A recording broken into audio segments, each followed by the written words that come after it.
Good evening, everyone, and welcome to Blueprint for Success. I'm Coach Deborah of Build Your Best Life, and I am excited to have you here with us today.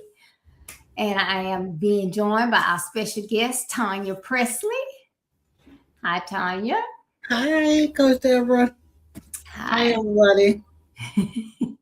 Yes, and I know for our fans, Tanya is not a stranger. She's here on most third Saturdays and other times. So we decided we would do something a little different today, and she's out here for Blueprint for Success. And we have a great topic for you today.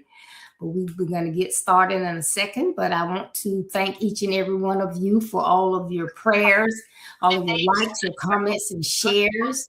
And so make sure that you prepare now to get those pads and pens ready. Put on your listening ears and get ready for this great conversation that we're going to have. But first, we're going to have Tanya to come on. And this is going to be a very transparent conversation we're going to have today. But we're going to let her tell you a little bit about herself. Let's say, so greetings, everyone. Again, I am Tanya Pressley. I guess, going down 51 years old, have two sons. I am a mother. I am a sister. I am an auntie. I am a servant. I am first. I need to let me rewind that. First, I am a Christian. Love Jesus to life. I serve as best as I can. And again, like I said, I was born and raised in Bronx, New York.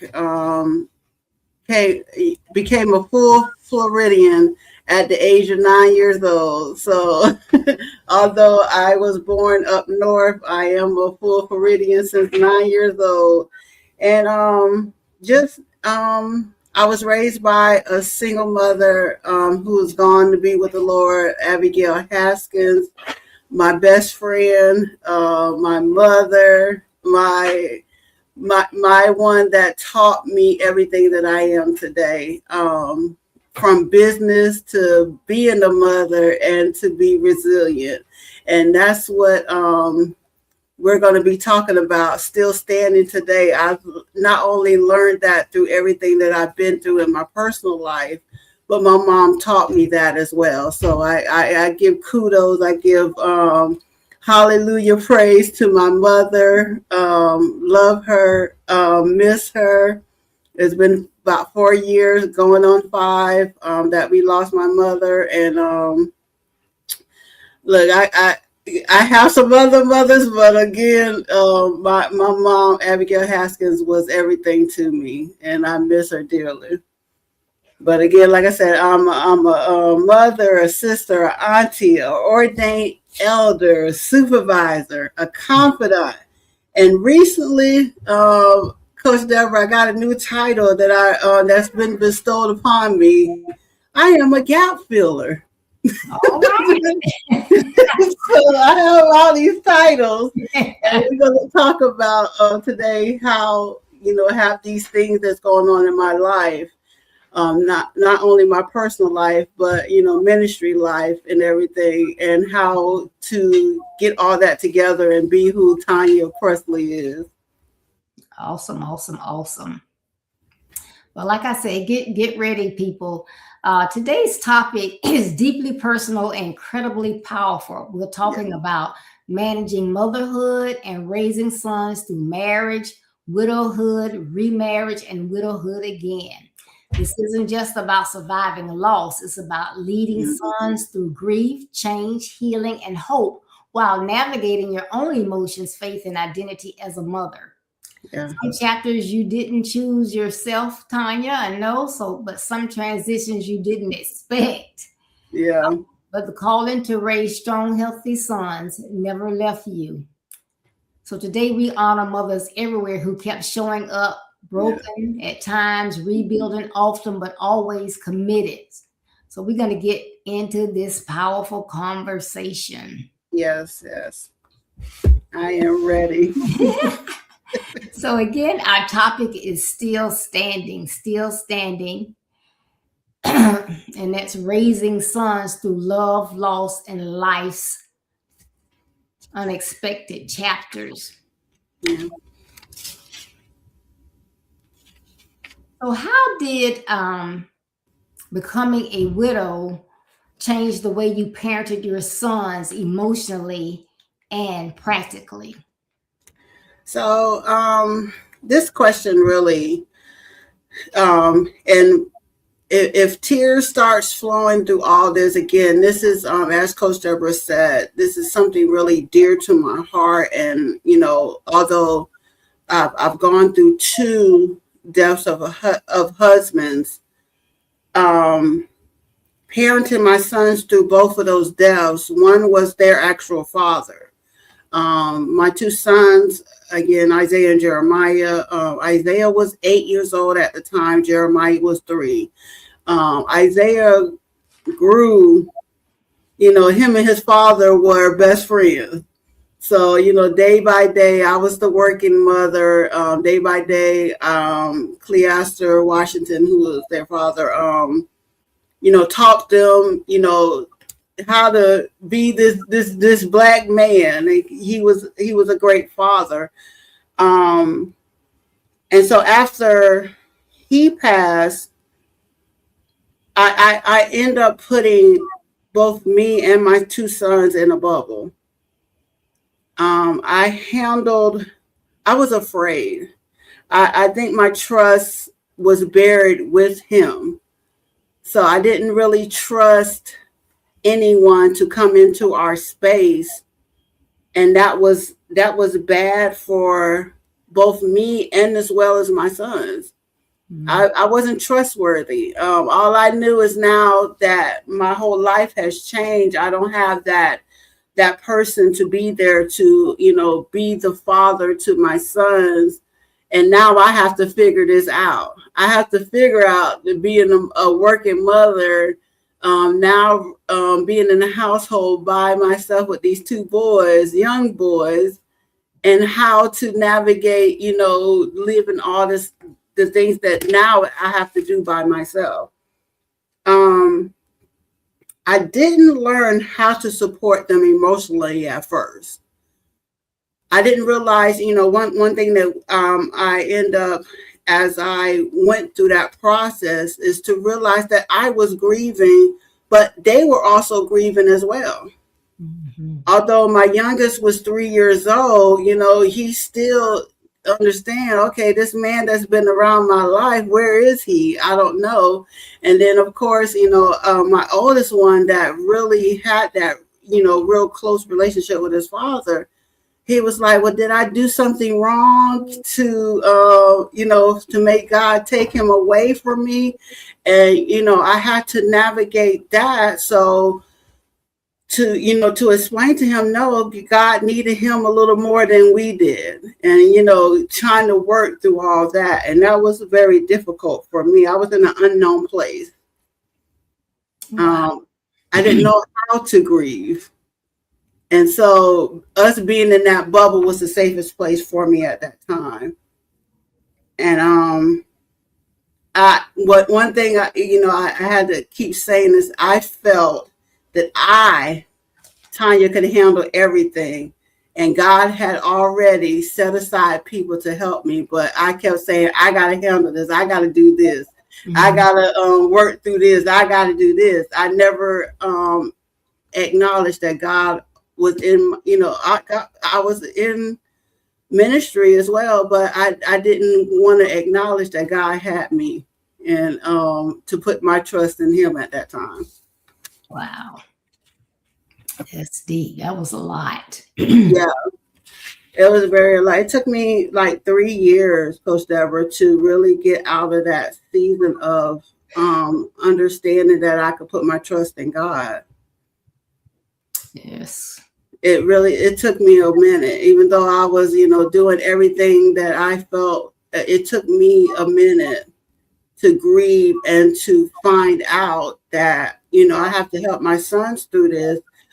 And then as well help myself. I couldn't leave myself out. All right.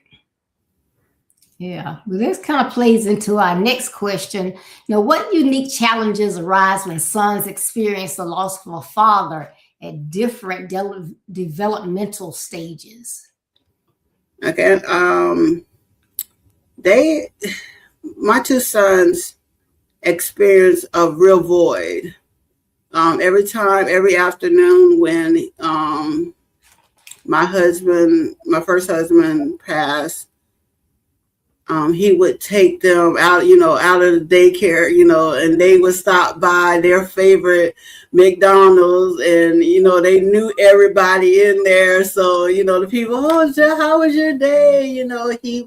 He was there for them and really emotional. He was there, so they missed that void.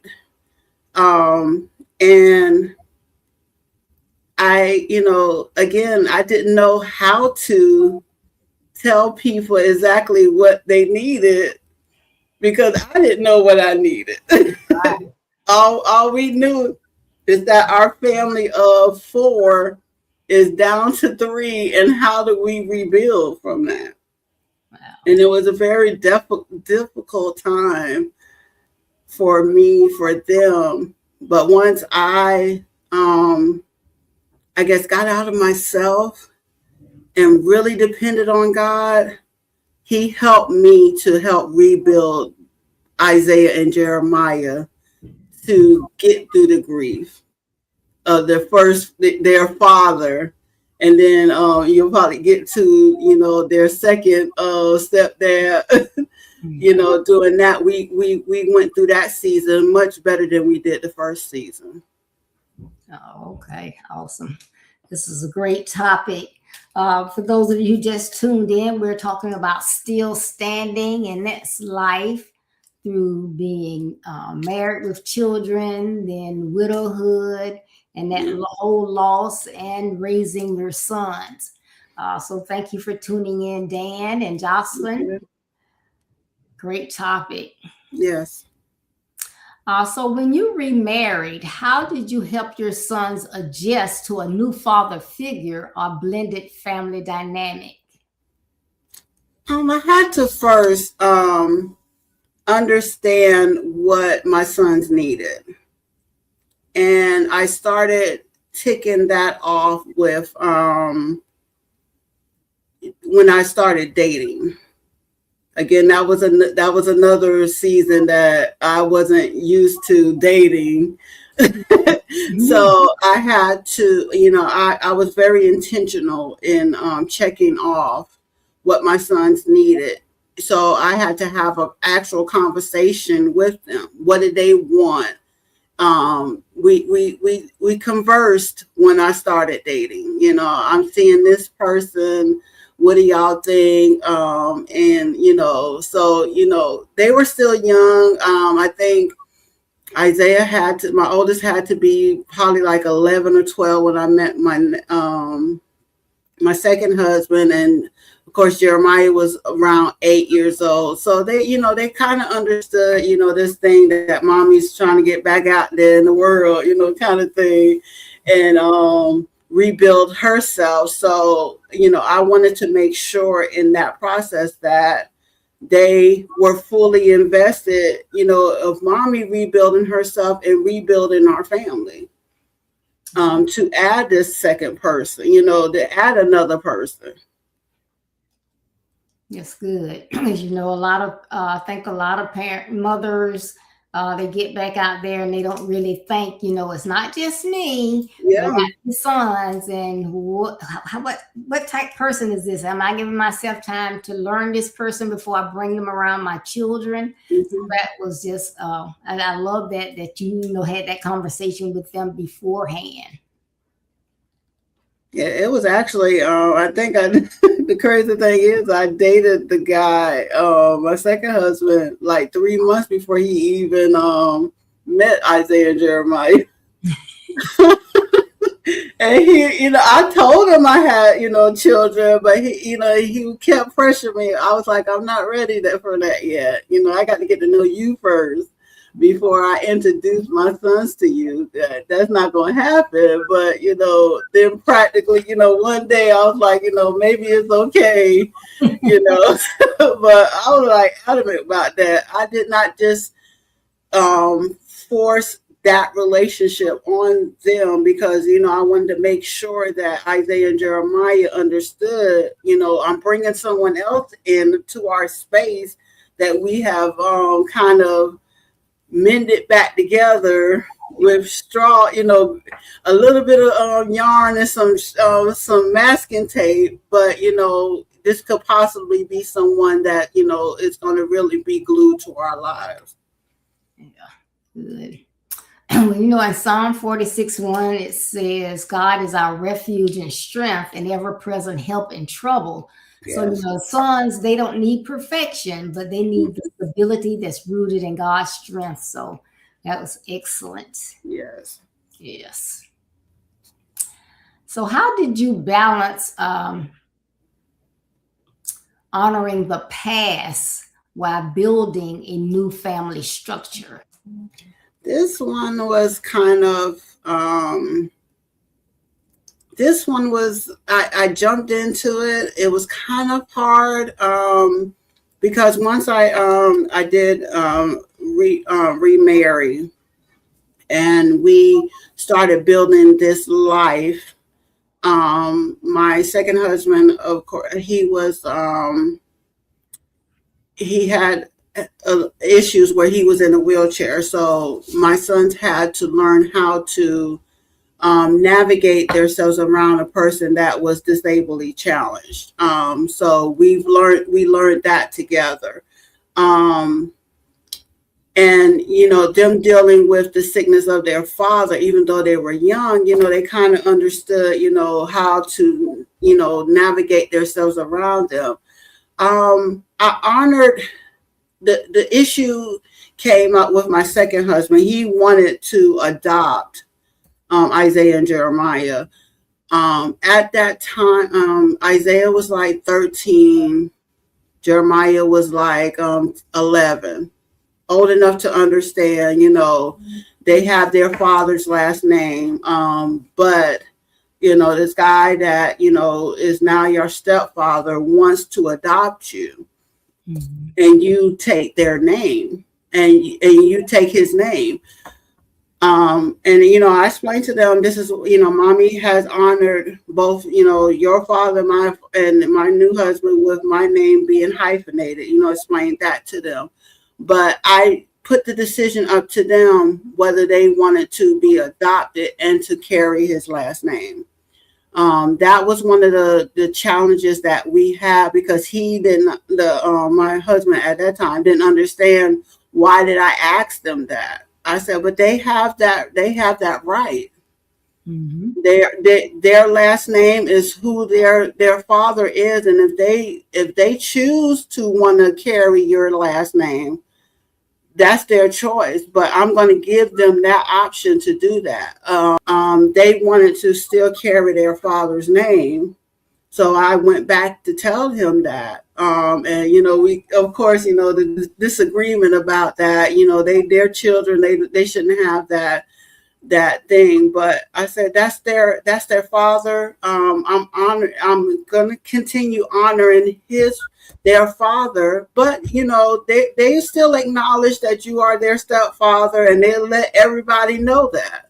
Right. But they have to honor what they want to do in order for them to be comfortable with being in a relationship with you. So you just have to, when you get into those situations, you just have to first be honest with the situation. If I went on and, just assumed that the boys would be okay with that, then they would be like, you're not honoring my father. Our father was a good father, and we want to keep his last name. And you didn't give us a choice to be able to do that.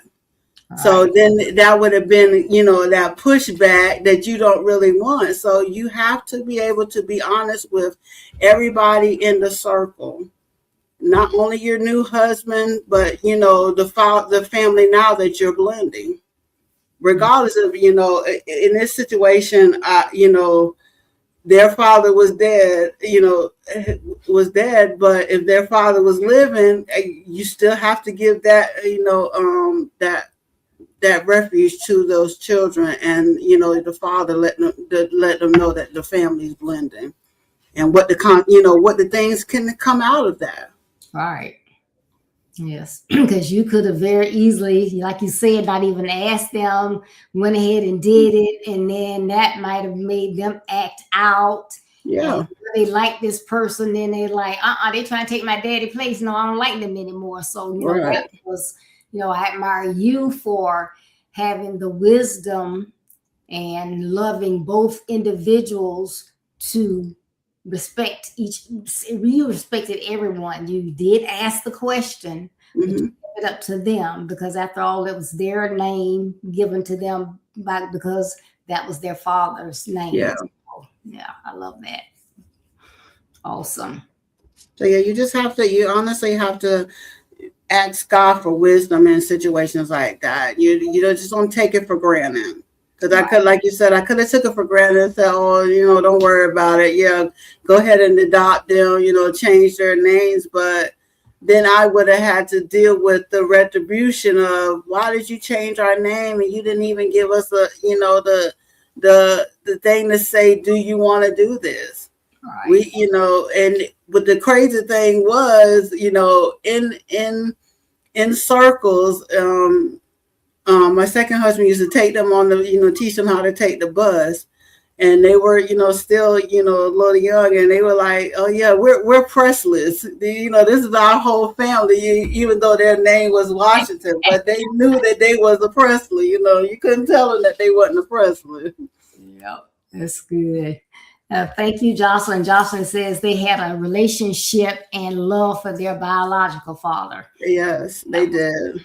They loved him. I loved him too, and I didn't want that to not, be a factor that I didn't honor my past and my love for my first husband, just because I'm, getting married again. Yes, that was great.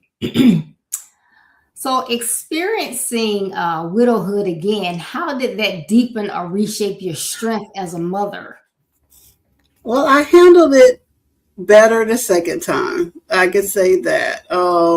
As I said earlier, the first time that I experienced widowhood, I put us in a bubble and did not allow people to come in and help navigate me through that season. Second time, I had a little more wisdom. I understood the situation. I was able to navigate, and I counted and trust God to help me through it. And then, of course, I have people that, I'm not the only one that went, has gone through widowhood. So I definitely, read books. I talked to people that I knew had went through multiple husbands, and they were widows. And I really soaked in the information. So I became a sponge the second time around to navigate it better. I allowed myself to grieve. I allowed my children to grieve. And then we rebuild off of new information. I want to say that. Because we received new information in order to get through the second season, and it was so much better. Second, look, everybody might say, okay, how you do this second time around? Going through widow, but we navigated that season so much better than we did the first time because we had wisdom. I trusted God. I trusted people to come in and say, look, I'm gonna help you. What do I need you to do? And I was like, okay, yeah, I guess we can do this now. Yeah. I can do that. Yeah, because that's a lot. Again, you are grieving yourselves. You have your own emotions, your own feelings. Yeah. But still, you gotta, manage and take care of those sons. And then they don't have the same personality. They're different ages. Exactly. Yeah. Yeah. I think the one thing we were we were in the house that my last husband had. We're still in the house, and after he passed, Isaiah, my oldest, was like, I guess now I can be able to clean this room so that I can have a room by myself. And I was like, okay. But he was, that was his crowning point, that he was like, now I know how to do these things. Gerald taught us how to do these things. Let me put it to practice. And he did. I mean, we used the room as a junk room, but he navigated making sure the room was clean. He had everything, but that was his crowning point, that he knew that he learned something from this man that's now passed away, and he was able to put it to practice. That's good. Good. So, what lessons about resilience, faith, and manhood were you intentional about teaching Isaiah and Jeremiah through each of these seasons?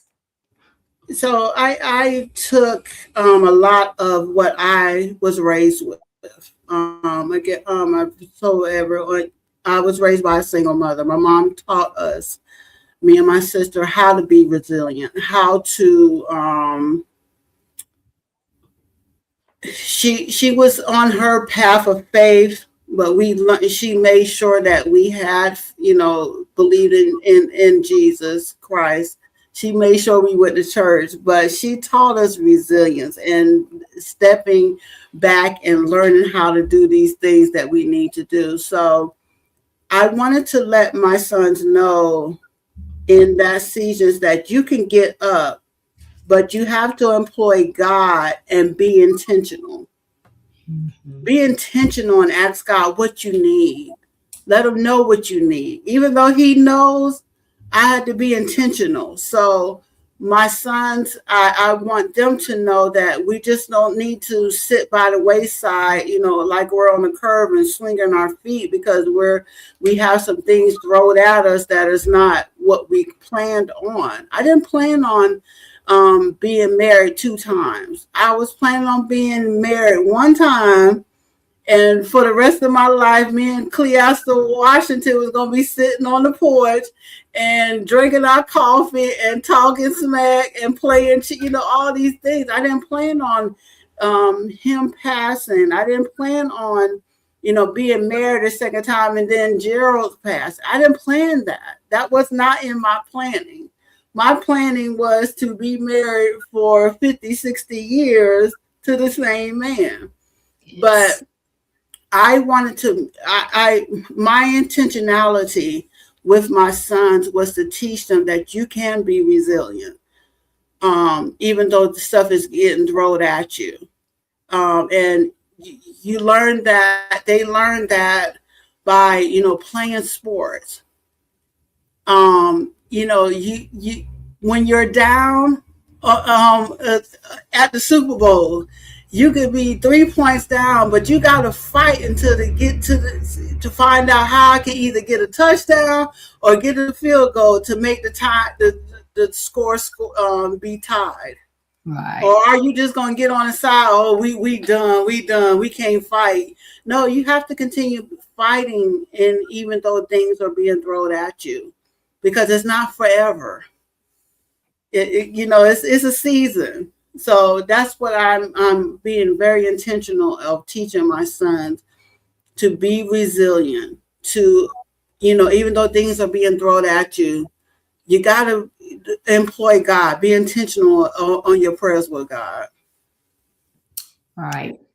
And I can say, knowing you through all these seasons, that you were resilient and consistent.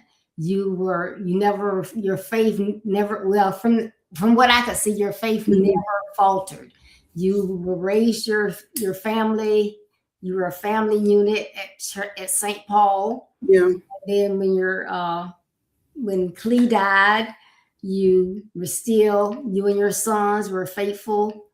You still brought them to church. When you remarried, you and your boys went to husband's church, and you served them faithfully.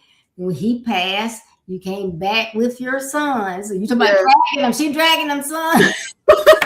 Yeah, they got to go now. You brought them back, but you have kept that faith, and so I love it. And we don't know your inner pain, but that smile that you have and that fortitude, we can see that, and I know it comes from your faith. Yes, it does. That's the only way I was able to navigate these seasons. Coach Deborah did honestly tell you, if I did not have God on my side, I would not be able to even get up in the morning. Only way that I was able to navigate these seasons, and even in one of the hardest seasons when my mom passed, was because I had faith in God. I mean, that one still, that was a gut puncher. I say, I lost my 2 husbands. Yes. The gut puncher was losing my mom, because I know, the things that I can talk to her about. But through all that, only way I'm able to do is because of my faith. If I didn't trust in God, I couldn't tell you how I'm sitting here today, being able to talk and be able to talk it out and not really be like, oh God, this and that. No. That's It's because of God. I am standing, I am sitting, talking to each and every one of you to let you know you can be resilient. You still can stand strong, but you just got to have that faith in order to do it. amen. Amen. Yes. So, how can mothers guard against emotional burnout while carrying both parental and emotional leadership alone? So I employed, of course, we've been talking about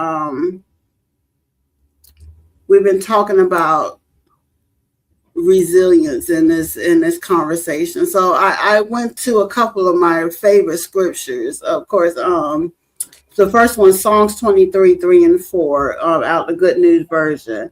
He gives me new strength. He guides me in the right place as he has promised.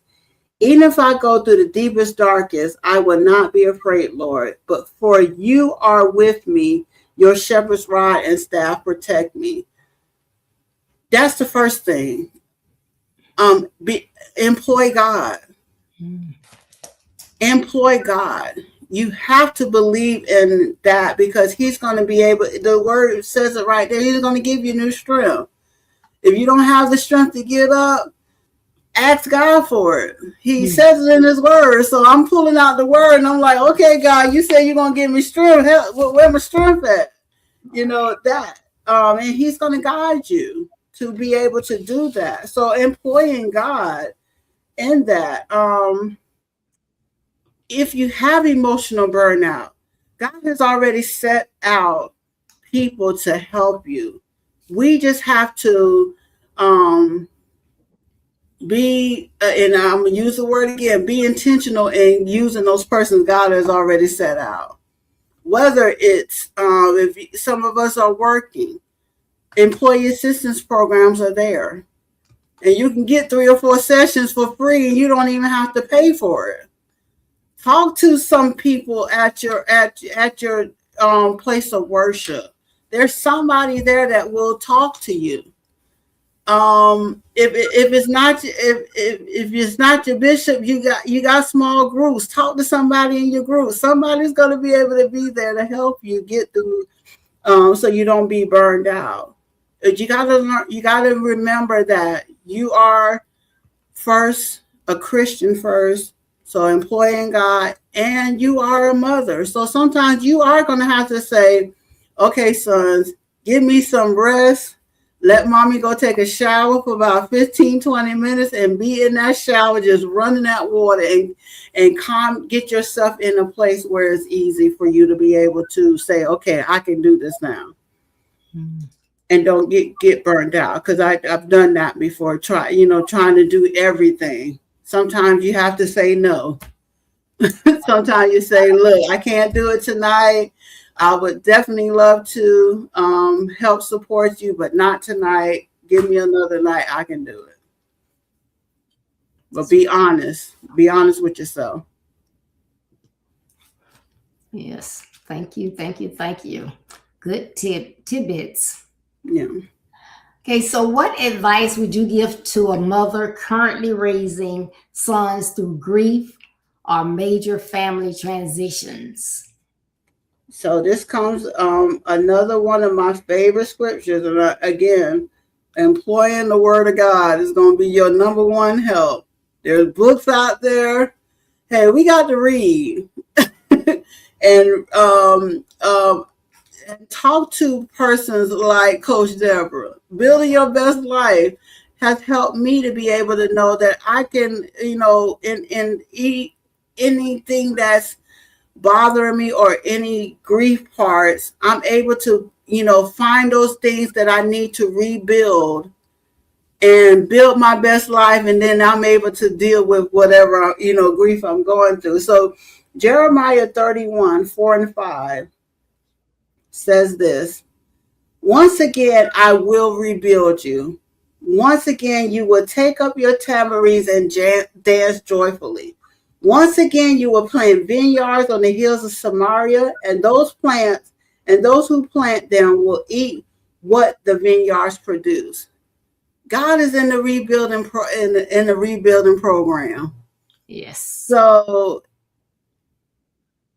do the work of rebuilding yourself.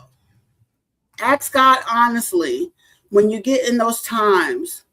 Now I have programmed myself of every season. I am getting up as much as I want to lay in the bed because it's cold. I'm up reading the word, praying, asking God, how do I navigate through this day? Because I can't do it without you. So even in grief, if you're dealing with grief, it could be not even a death of a loved one. You lost your job or your family dynamic has changed. All right. Ask God, okay, I know my family dynamic has changed. How do I navigate through this now so that I don't bring on undue stress on on myself or my children? Because we can bring undue stress on our sons because we don't know how to navigate through our own grief. That's right. And I did not want to do that to Isaiah and Jeremiah. I didn't want to bring that undue stress. They're already dealing with, their whole dynamic changing. When they want to talk about something about football, if I don't say it right, then they looking at me like, oh God, I could have had a man to do this, So, I have to learn all this stuff. But yeah, you have to know that God is in the rebuilding season. He will rebuild you. So rebuilding is building something again after it has been damaged or destroyed. If you've been damaged, God is going to already put a plan in there. You just got to ask him for it. God, what's the plan? And stand on it. Don't get away from that. And then ask God, now that I'm going through this major family transition, how do you want my family to be? Because maybe in the first season, you did not put your family the way God wanted it to. So now it's an opportunity for you now to say, okay, God, I didn't put my family dynamic the way you wanted to. So how you want me to rebuild it now? God is going to give you that plan. God is going to say, I need you to be in church more. I need you to be in the word more. I need you to join this group so that you can learn the Bible more. I need you to get up at 5 o'clock in the morning, even though it's cold, and talk to me and be consistent with it. Don't start something and don't be consistent with it. So the one thing I can say is that God is in the rebuilding business, Coach Deborah. I can say that. Yes. And God rebuilt me to where I'm able to talk about it. And hopefully it helps someone to know that you can still stand through everything. Long as I'm trusting in God, I have my faith. I have people like you, Coach Deborah, that, said, okay, I'm just going to throw a prayer Tanya's way. But, I've had that. So I'm able to stand today and not, I'm fighting back tears because I look back and I think back. If I did not have God on my side or people there, I wouldn't be where I am today. That's right. Yes.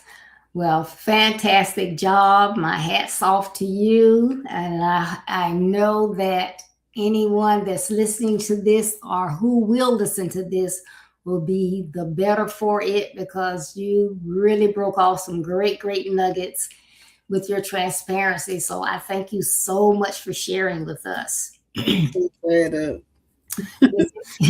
anything else that you thought of maybe that I did not ask that you would like to share?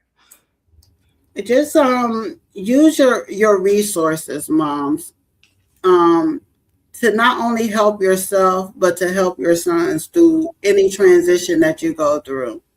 Use your resources, because even when the first time when my children's father passed, because I started knowing almost everybody in the school system, they started throwing stuff at me. Oh, we can do this, we can do that. We can set the boys up with counseling if you need it. We can do this. People are willing to help. We just have to ask and employ them. So do not turn down help. If you need help, get help.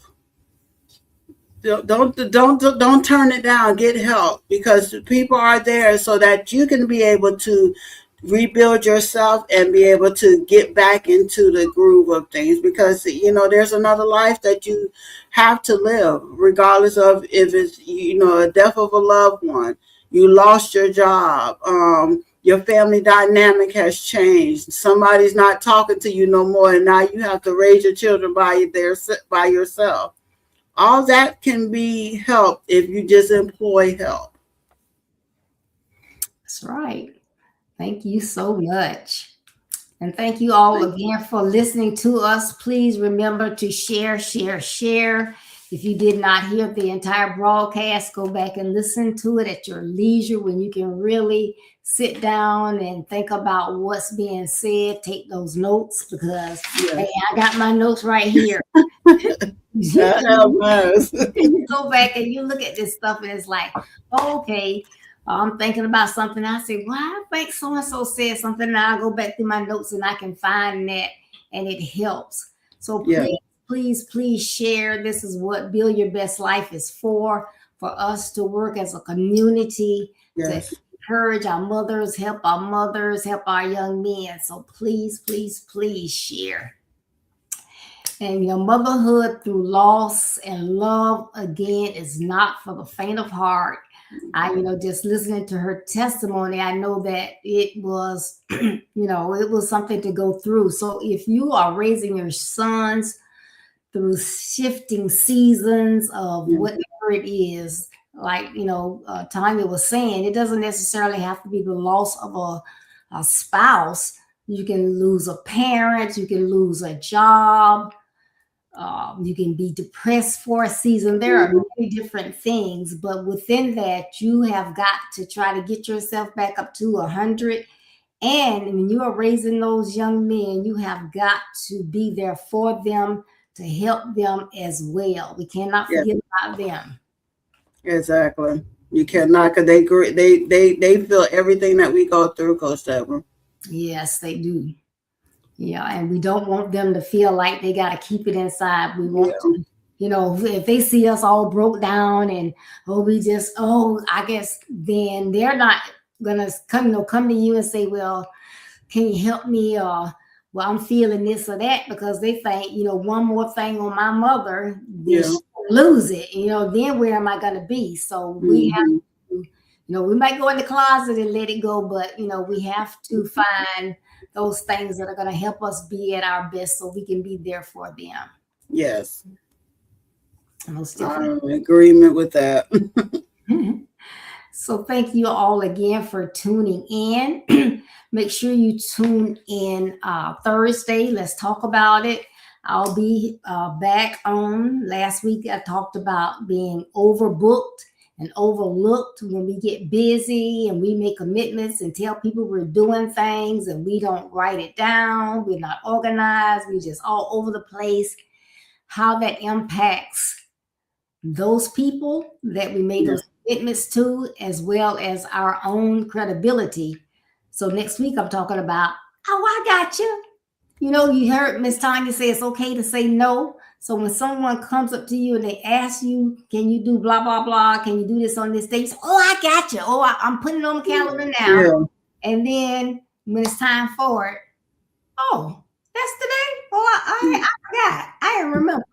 And how that puts you put people in a spiral sometimes. Yeah. You don't hold up to your commitment. So join me at 6:30 on Thursday. You don't want to miss it. I got you. When you say that, make sure you got the person. Yes. And I can't tell you, when it's Tanya say she got you. She got you. I love it. She has a commitment and a resilience about her. So everything that she was saying on here, it was 100. She is a woman of her word. Most definitely. Abigail raised me to be that. Yes. So make sure that you tune in on Thursday. And remember, building your best life is our business. It's not a slogan, it's our commitment. I love you. Be blessed, stay safe, and I'll see you Thursday. Bye-bye. Bye-bye. Good night.